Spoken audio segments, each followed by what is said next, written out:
Jai Hind. Hello cadets. Today we are going to cover another article from the physics syllabus of NDA NA written exam. The name of the article is pulleys.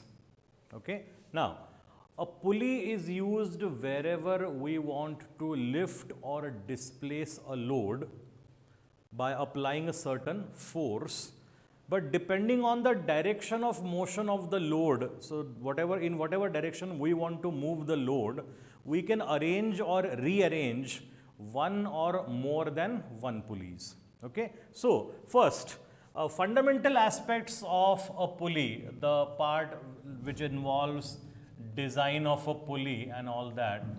So a pulley is in the form of a circular disc, and around this circular disc a string is wrapped and the pulley is supported to a structure in such a way that the structure prevents linear motion of the pulley, but it allows its rotational motion. So these kind of objects, they are typically called as constrained objects. So they can move in a certain way, but they cannot move in some other way.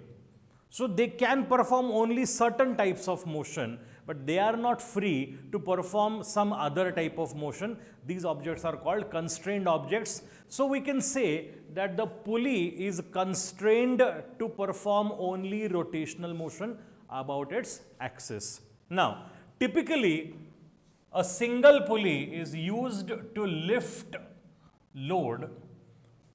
So imagine that there is a block or there is a load here, and on the other side there is a person who is trying to lift this load, okay, trying to pull the load downward.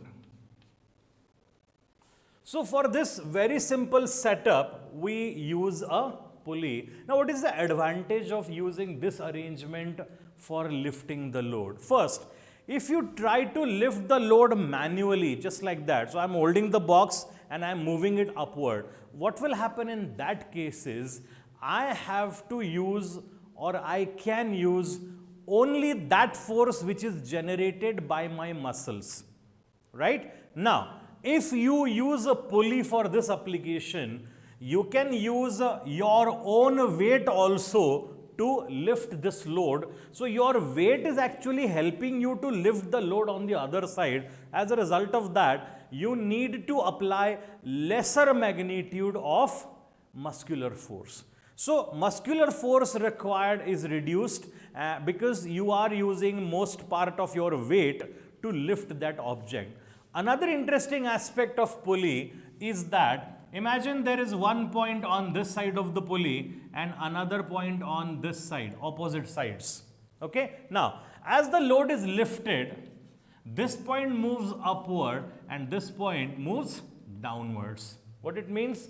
It means that by using pulley, you can reverse the direction of movement. On one side of the pulley, things are moving in one particular direction. On the opposite side, things are moving in exactly opposite direction. So that is another use of pulley. Wherever you want to reverse the direction of motion, you can use a pulley.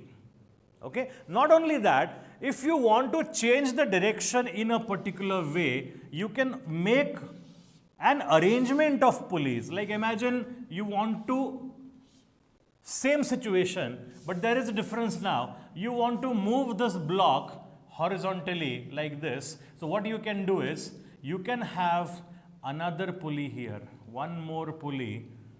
Now this pulley you can fix to the ground, okay? You can fix it to the ground, and as a result of that, what will happen now? Observe, this rope passes over the circumference of this pulley like this, and it is attached to the block, and this pulley is fixed to the ground. Now what will happen? The person will use more of his weight and less of his muscular force. So this rope will move down, this rope here will move up, this rope here will move to the left side so that the block will slide towards the left side. What it means is that now just by adding one more pulley, we changed the direction of motion of the rope and therefore the block, because now we wanted the block to only slide horizontally. So depending on what type of motion do you want and in which direction you want it, accordingly you can use an arrangement of pulleys where if required, you can use more than one pulley. Okay. Now the mathematical aspect of using a pulley. So now just now we saw that the reversal of direction of motion takes place due to the pulley, but also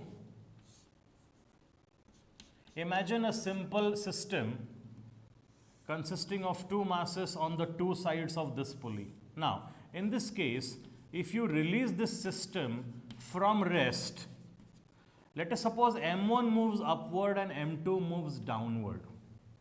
Okay. Now, in this system, first of all, if M1 moves up with an acceleration equal to A, M2 moves down with the same acceleration A, which means magnitude of accelerations of M1 and M2 both will be equal. The only difference will be of direction. So M1 is moving upward with an acceleration A, M2 is moving downward with an acceleration A. So magnitude of acceleration of both the blocks is same, only the directions are opposite. Not only that, at any instant of time, if you consider the velocity of M1 or M2, the instantaneous velocities of these two blocks will always be the same. Also, whatever displacement or distance the blocks travel in the same time interval will also be equal.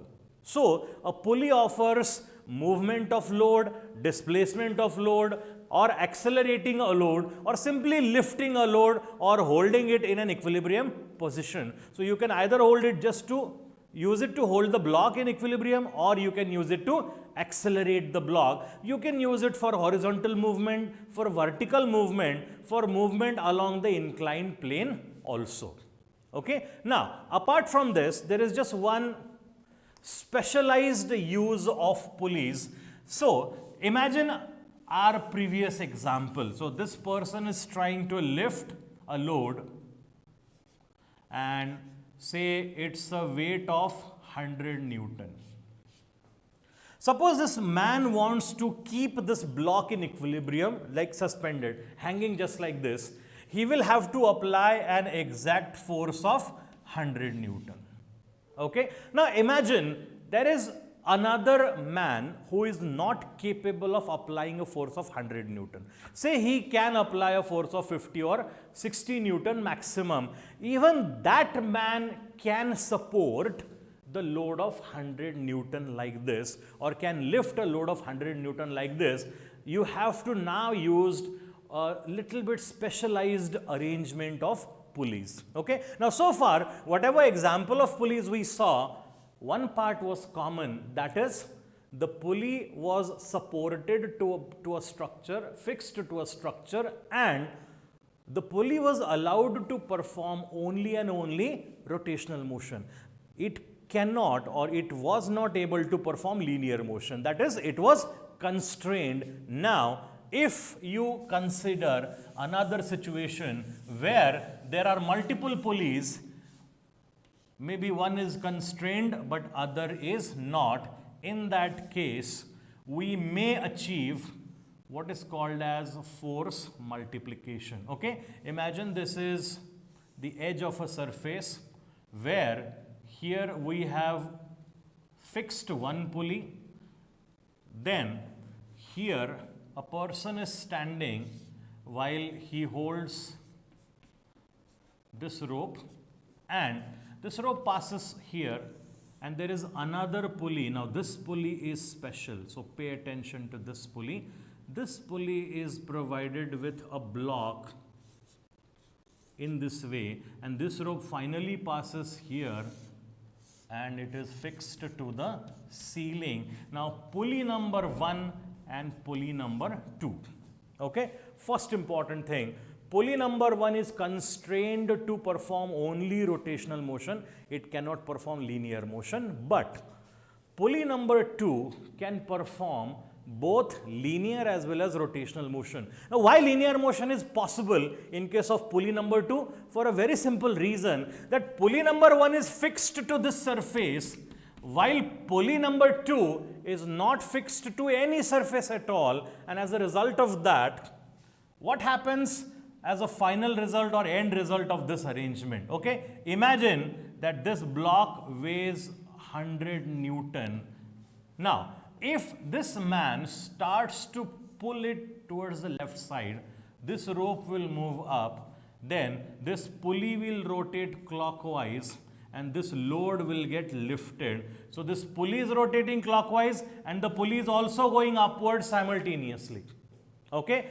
The advantage of this arrangement is that this man can move this load with only half the required force because there is a movable pulley in this arrangement.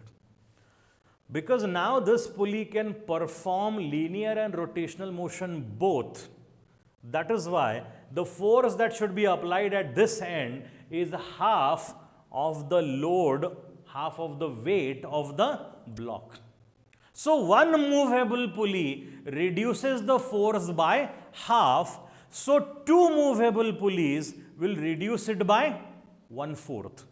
So every movable pulley added to this combination reduces the load in the reduces the force applied or force to be applied in the multiples of 2.